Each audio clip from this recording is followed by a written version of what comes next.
ಇದನ್ನೇ ಮಾಡಿದವರು ಯಾರು ಅನ್ನೋದು ಸ್ಪಷ್ಟವಾಗಿ ನಿನ್ನೆ ದೇವರಾಜೇಗೌಡರು ಹೇಳಿದ್ದಾರೆ. ಅವರೆಲ್ಲ ಇದನ್ನು ಆಡಿಯೋನು ಬಿಡುಗಡೆ ಮಾಡಿದ್ದಾರೆ. ಇದನ್ನು CBI ಕೊಡಬೇಕು. ಇಲ್ಲಿ SIT ಸಂಪೂರ್ಣವಾಗಿ DK ಶಿವಕುಮಾರ್ ಏಜೆಂಟ್ರಂಗೆ ಕೆಲಸ ಮಾಡಲಾಗ್ತದೆ. ಇದರಿಂದ ಅದಕ್ಕೆ ನ್ಯಾಯ ಸಿಗುವುದಿಲ್ಲ. SIT ಒಳಗಿರುವ ಅಧಿಕಾರಿಗಳೆಲ್ಲ ರಾಜ್ಯದವರು, ಅವರೆಲ್ಲ ಏನು DK ಶಿವಕುಮಾರ್ ಒಂದು ಕಂಟ್ರೋಲ್ದಾಗಿರೋದ್ರಿಂದ ಮತ್ತು ನೇರವಾಗಿಯೇ ಹೇಳ್ತಾರೆ DK ಶಿವಕುಮಾರ್ ಹೆಸರಲ್ಲಿ ತೆಗಿಬೇಕಂತ ಹೇಳಿದ ಮ್ಯಾಗೆ ಇದು ನಿಶ್ಚಿತವಾಗಿಯೂ ಈ SITನಿಂದ ನಮಗೆ ನ್ಯಾಯ ಸಿಗಲಿಕ್ಕೆ ಸಾಧ್ಯ ಇಲ್ಲ. ಇದು CBIನೇ ಒಂದೇ ಪರಿಹಾರ. ಅದು ಕೊಡುವುದಿಲ್ಲ ಅಂದರೆ ಅರ್ಥ ಇದನ್ನೇ ಇವರೇ ಮಾಡಿಸಿದ್ದಂಥದ್ದು. ನಾನು ಮೊದಲೇ ಹೇಳಿದ್ದೆ, ಈ ಫ್ಯಾಕ್ಟ್ರಿನೇ ಈಗ ಒಂದು ಓಪನ್ ಆಗಿದೆ, ಇನ್ನೊಂದು ಓಪನ್ ಕೆಲವೊಂದು ದಿವಸನಾಗ ಆಗ್ತದೆ.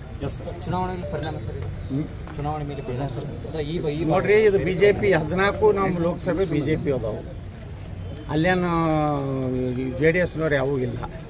ನಮ್ಮ ಮೇಲೆ ಏನು ಪರಿಣಾಮ ಹೋಗೋ ಪ್ರಶ್ನೆ ಇಲ್ಲ. ಯಾಕಂದರೆ 2019ರಾಗ ಕಾಂಗ್ರೆಸ್ BJP ಇದು ಕಾಂಗ್ರೆಸ್ಸು JDSನವ್ರು ಕೂಡಿ ಮಾಡಿದಂಥವ್ರು ಅವ್ರು ಅದಾರ.